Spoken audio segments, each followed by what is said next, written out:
xo'jayinim yurib ketdilar. O'sha yurgan ayollarning labi mashincha katta ekan deyaptilar. Bir kun bitta ayol keldilar, ko'zlari yorigan ekan, qo'llarida chaqaloqlari bor ekan.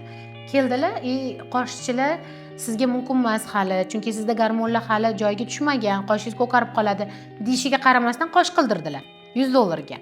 Qaytib chiqib ketayotganlarida meni kosmetologimni bildilar-da, aytibdilar, Sadoqat opa, menga srochno lab qilib qo'ying. Men aytdim, singlim, sizga mumkin emas. Birinchidan emizar ekansiz, ikkinchidan dedim, meni agar kosmetolog fikrimni bilmoqchi bo'lsangiz, men sizga birinchi kачество koja bilan ishlab berardim. Undan ham buni qarasam, tishlarida bitta tishlari yo'q ekan oldilarida. Singlim, siz oldin menimcha o'sha menga beradigan $100 ga bitta tishingizni qildirib oling desam, yig'lab bordilar. Keyin nimaga yig'lab borsiz? Men ko'nglingizni ortadigan bironta gap gapirdim desam, yo'q, menga tish kerak emas, menga gormonimni to'g'irlashim kerak emas deyaptilar. Menga shu bugun lab qilishim kerak. Nimaga desam, xo'jayinim yurib ketdilar. O'sha yurgan ayollarning labi mashincha katta ekan deyaptilar.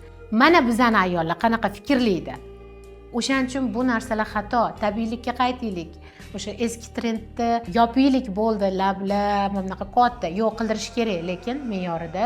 Alloh bizani qanaqa yaratgan, qanaqa go'zal qilib yaratgan, o'sha go'zallikka, o'sha Alloh yaratganiga xiyonat qilmagan holatda tabiiylikka qaytaylik.